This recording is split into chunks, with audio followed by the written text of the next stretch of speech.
Siempre que pensamos en la evolución humana nos imaginamos un cambio físico, ¿verdad? Algo en el cuerpo.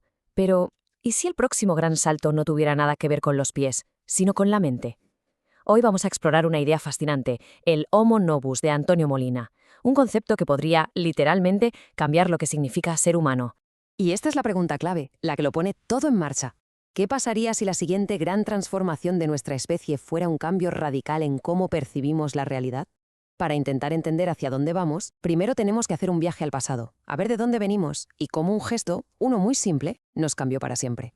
Pues todo empieza con algo que hoy nos parece de lo más normal, ponerse de pie. Pero ojo, porque según el teórico Mircea Eliade, este cambio físico en nuestros antepasados homínidos fue mucho más que eso. No solo les dio una nueva vista del mundo, sino que provocó una auténtica revolución en sus mentes. A ver, intentemos imaginar ese cambio. Antes de caminar erguidos, la percepción era limitada, casi como una visión de túnel enfocada en el suelo, en lo inmediato. Pero al levantarse, ¡boom!, el horizonte se abre de golpe. De repente, el mundo no solo está delante, sino que aparece un arriba, un abajo y un espacio enorme a los lados. Esta nueva percepción vertical crea algo fundamental en nuestra mente, el axis mundi, o sea, el eje del mundo. No es un eje real físico, sino una especie de mapa mental. Por primera vez, el universo se ordena con un arriba y un abajo, con un cielo y un inframundo. Y este fue, sin saberlo, el andamio sobre el que íbamos a construir toda nuestra realidad. El proceso es que fue increíblemente directo, como una ficha de dominó. Un cambio de postura lleva a un cambio de percepción y ese cambio de percepción da luz a nuestro mundo en 3 dimensiones. Esta es la base de cómo entendemos el espacio y sobre todo de nuestro lugar en él. Y claro, esta nueva estructura mental tiene unas consecuencias enormes.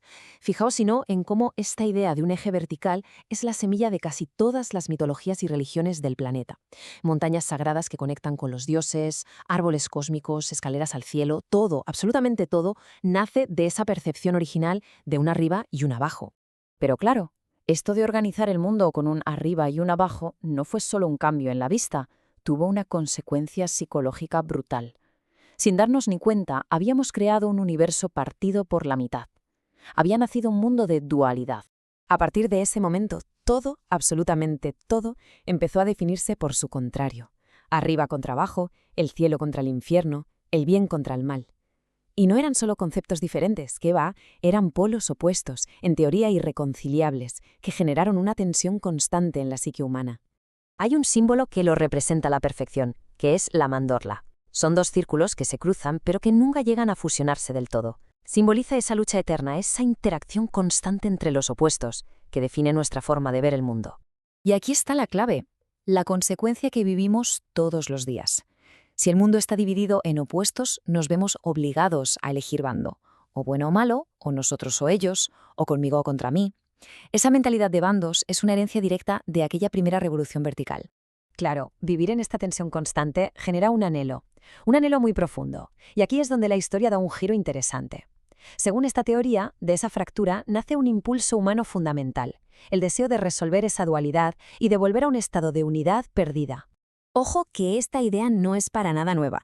El mismísimo Platón, en su obra El banquete, ya hablaba de unos seres primordiales que eran esféricos, completos, sin esta tensión de los opuestos. Eran una unidad total que en algún momento se perdió.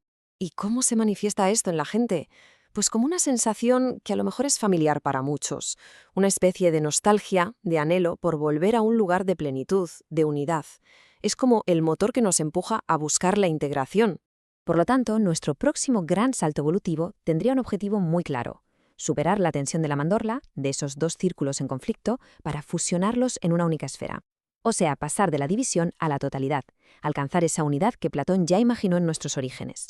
Y esto nos lleva ahora sí al clímax de esta propuesta, a la idea del Homo Novus, el nuevo humano, un ser que sería capaz de llevar a cabo esa integración total. Nuestra percepción actual, la que hemos heredado de esa revolución vertical, se puede resumir de una forma muy simple.